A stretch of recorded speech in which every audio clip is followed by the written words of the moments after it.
Assalamualaikum warahmatullahi wabarakatuh. Bismillahirrahmanirrahim.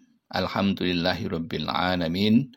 Hadana li hadza wa ma kunna linahtadiya laula an hadanallah. Allahumma shalli wa sallim ala sayyidina Muhammad wa ala ali sayyidina Muhammad, amma ba'd. Jamaah Al-Fatih Channel dan sahabat YouTube yang dimuliakan oleh Allah.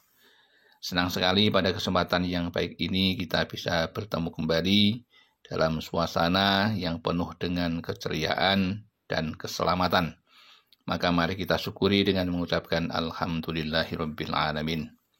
Shalawat dan salam semoga tercurah keharibaan baginda Rasulullah, Nabi yang kita cintai dan kita ikuti sunnah-sunnahnya. Selanjutnya, ingin kami berbagi kepada saudara-saudaraku tentang satu amalan yang sungguh luar biasa manfaatnya untuk dilakukan.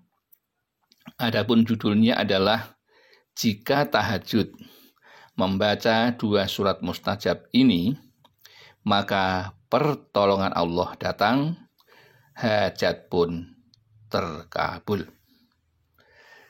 Salat sunnah tahajud itu diingatkan oleh Allah untuk selalu dilakukan pada malam hari.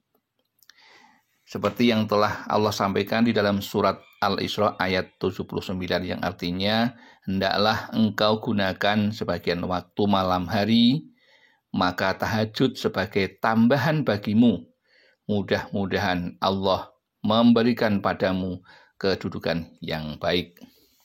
Siapapun yang ingin mendapatkan kedudukan yang baik, rezeki yang lancar, karir yang meningkat dengan pesat, kekayaan yang baik, maka jangan lupa untuk selalu bertahajud pada malam hari. Mengapa demikian? Karena Allah setiap malam akhir itu turun ke dunia. Seperti yang telah disampaikan oleh Rasulullah sebagai berikut. Perintah Allah turun ke langit dunia di waktu tinggal sepertiga yang akhir pada waktu malam. Lalu berseru, adakah orang-orang yang memohon atau berdoa? Pasti akan kukabulkan. Adakah orang-orang yang meminta? Pasti akan kuberikan. Dan adakah yang mengharap atau memohon ampunan? Pasti akan kuampuni baginya sampai tiba waktu subuh. Jadi ini satu kesempatan yang baik untuk dimanfaatkan. Salah satu memanfaatkan waktu ini yang terbaik adalah dengan menjalankan sholat tahajud. Adapun sholat tahajud niatnya adalah sebagai berikut. Bismillahirrahmanirrahim. Usolli sunnatat tahajudi rakaataini lillahi ta'ala. Itu cara niat sholat tahajud yang artinya aku niat sholat sunnah tahajud 2 rakaat karena Allah Ta'ala.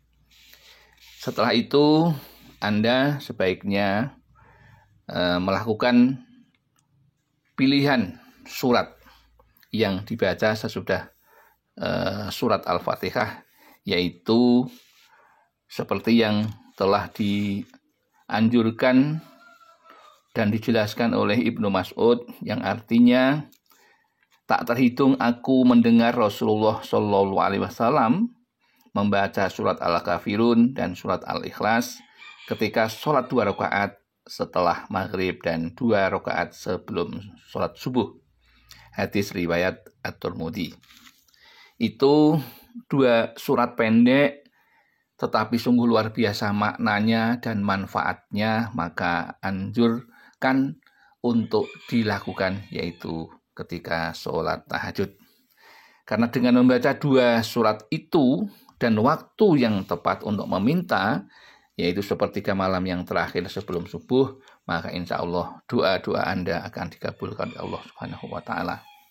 Mengapa demikian? Karena surat Al-Kafirun itu pahalanya dibaca 1 kali saja itu sama dengan 1/4 membaca Al-Quran. Pahalanya berlipat ganda bagi pembacanya dan dosanya akan dihapus oleh Allah Subhanahu wa Ta'ala. Begitu pula dengan surat Al-Ikhlas, dibaca 1 kali pahalanya sepertiga membaca Al-Quran. Dan siapapun yang sering membaca surat Al-Ikhlas, maka doa-doanya akan dikabulkan. Lantas berapa kali Anda bisa membaca surat Al-Kafirun dan surat Al-Ikhlas tadi? Sebaiknya Anda setelah sholat tahajud ini, yaitu ketika selesai membaca Al-Fatihah, membaca surat Al-Kafirun sebanyak 7 kali, dan juga Al-Ikhlasnya juga dibaca sebanyak 7 kali. Anda bisa menjalankan sholat tahajud dengan 2 rakaat. Dan barang siapa yang membaca 2 surat itu, maka hajat-hajatnya akan dikabulkan oleh Allah Subhanahu wa Ta'ala. Maka jangan lupa untuk sholat tahajud selalulah membaca 2 surat ini, karena sangat mustajab untuk permohonan kepada Allah Subhanahu wa Ta'ala. Demikian yang dapat kami sampaikan. Ada kekurangan, kekhilafan, kami mohon maaf yang setulus-tulusnya. Akhirul kalam, billahi taufik wal hidayah wal inayah wal barakah. Wassalamualaikum warahmatullahi wabarakatuh.